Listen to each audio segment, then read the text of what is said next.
Hi అండి. Welcome back to my channel Vaishu's kitchen art and craft. ముందుగా మీరు నా ఛానల్ని ఫస్ట్ టైం చూసినట్టయితే ప్లీజ్ లైక్, షేర్, సబ్స్క్రైబ్ చేయడం మర్చిపోకండి. అలాగే పక్కనున్న బెల్ ఐకాన్ని ప్రెస్ చేయండి. ఈరోజు వీడియో వచ్చేసి బేకరీ స్టైల్లో ఇంట్లోనే మూన్ బిస్కెట్స్ని ఎలా రెడీ చేసుకోవాలో చూసేద్దాం. చాలా ఈజీగా ఇంట్లో ఉన్న వస్తువులతోనే చేసేసుకోవచ్చు. చాలా టేస్టీగా ఉంటుంది. బేకరీ టేస్ట్‌కి మాత్రం మాత్రం తగ్గదండి. ఇంకా బాగుంటాయి. చూసారు కదా ఎంత బాగొచ్చాయో చూసేద్దాం రండి. ఫస్ట్ ఒక బౌల్ తీసుకొని జల్లెడ పెట్టుకున్నాము. దాంట్లో మనం ఇప్పుడు ఒక కప్పు మైదా వేసుకోవాలి. ఒక కప్పు మైదా బదులుగా మీరు గోధుమ పిండి కూడా వేసుకోవచ్చు. నేను ఇక్కడ మైదా వేస్తున్నాను. గోధుమ పిండితో అయితే ఇంకా హెల్తీగా బాగుంటాయి. నేను ఇక్కడ మైదా వేసి చూపిస్తున్నాను. ఒక కప్పు మైదాని చక్కగా జల్లించేసుకోవాలి. ఇప్పుడు హాఫ్ కప్ షుగర్ పౌడర్ని కూడా వేసుకోవాలి. షుగర్ని ముందుగానే గ్రైండ్ చేసుకొని పెట్టుకోవాలి. షుగర్ పౌడర్ని కూడా వేసేసి జల్లించుకోవాలి. వీటిని జల్లించడం మాత్రం చాలా ఇంపార్టెంట్. అప్పుడే బిస్కెట్స్ చాలా బాగా వస్తాయి. ఇప్పుడు చిటికెడంత సాల్ట్ కూడా వేసుకుందాము. దీని ద్వారా ఏమవుతుందంటే బిస్కెట్స్ అనేటివి చాలా బ్యాలెన్స్డ్గా చాలా బాగుంటుందన్నమాట. స్వీట్ బ్యాలెన్స్ అవుతుంది. ఇప్పుడు ఇందులో 1/4 కప్ వరకు ఆయిల్ వేసుకుంటూ ముద్దలాగా కలుపుకోవాలి. ఆయిల్ని కొద్ది కొద్దిగా వేసుకుంటూ ఇలా చూపిస్తున్న విధంగా కలుపుకోవాలి. ఒకేసారి వేసేస్తే పిండి పల్చగా అయిపోతుంది. బిస్కెట్ సరిగ్గా రావు. అందుకే ఇలా కొద్ది కొద్దిగా వేసుకుంటూ కలుపుకోవాలి. చూస్తున్నారు కదా, వేస్తుంటేనే ముద్ద కట్టేయాలి. చూడండి ఇప్పుడు మొత్తం ఆయిల్ కూడా నాకైతే ఇక్కడ 1/4 కప్ ఆయిల్ పట్టింది. మొత్తం కూడా చేసిన తర్వాత ఇంత సాఫ్ట్గా ఉండాలన్నమాట, చపాతీ పిండిలాగా. ఇప్పుడు ఒక ప్లేట్ తీసుకొని ఆయిల్ వేసుకొని గ్రీస్ చేసుకోవాలి. మనం బిస్కెట్స్ చేసే ముందే దీన్ని చేసేసుకోవాలి.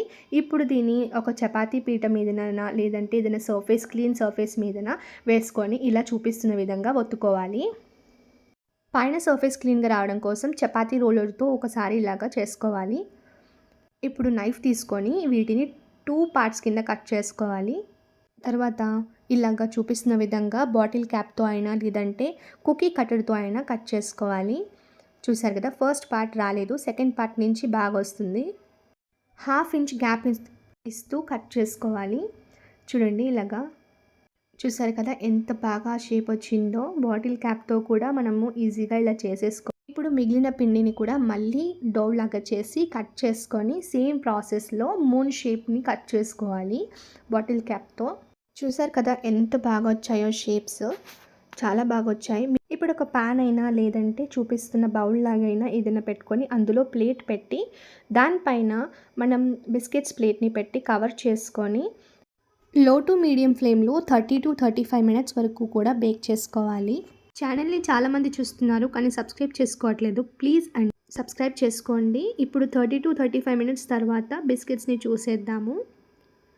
కరెక్ట్గా 35 మినిట్స్ తర్వాత నేను చూశాను. చూడండి ఎంత మంచి కలర్ వచ్చిందో బిస్కెట్స్కి. బిస్కెట్స్ కుక్ అయిందో లేదో అని చూడడానికి పైన మనం పట్టుకొని చూస్తే పొడి పొడిగా అనిపిస్తూ ఉంటుంది. కొద్దిగా చల్లారిన తర్వాత బిస్కెట్స్ని ఇలా తీసేసేయండి. చూసారు కదా ఎంత బాగా వచ్చాయో బిస్కెట్స్. బ్యాక్ కూడా అస్సలు మాడలేదు.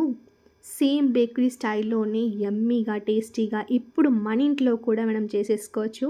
హ్యాపీగా ఇంట్లో పిల్లలకు పెట్టేసేయండి చేసి. మీరు కూడా చాలా తక్కువ ఇంగ్రీడియంట్స్తోనే ఇంట్లోనే బేకరీ స్టైల్లో మూన్ బిస్కెట్స్ని చూసేసాం కదా. మీకు నచ్చినట్టయితే లైక్, షేర్, సబ్స్క్రైబ్ చేయడం మర్చిపోకండి. అలాగే పక్కనే ఉన్న బెల్ ఐకాన్ని ప్రెస్ చేయండి. నా నోటిఫికేషన్స్ అన్నీ మీకు వచ్చేస్తాయి. Thanks for watching. మరొక అమేజింగ్ వీడియోతో మీ ముందుకు వచ్చేస్తాను. మీ వైష్ణవి.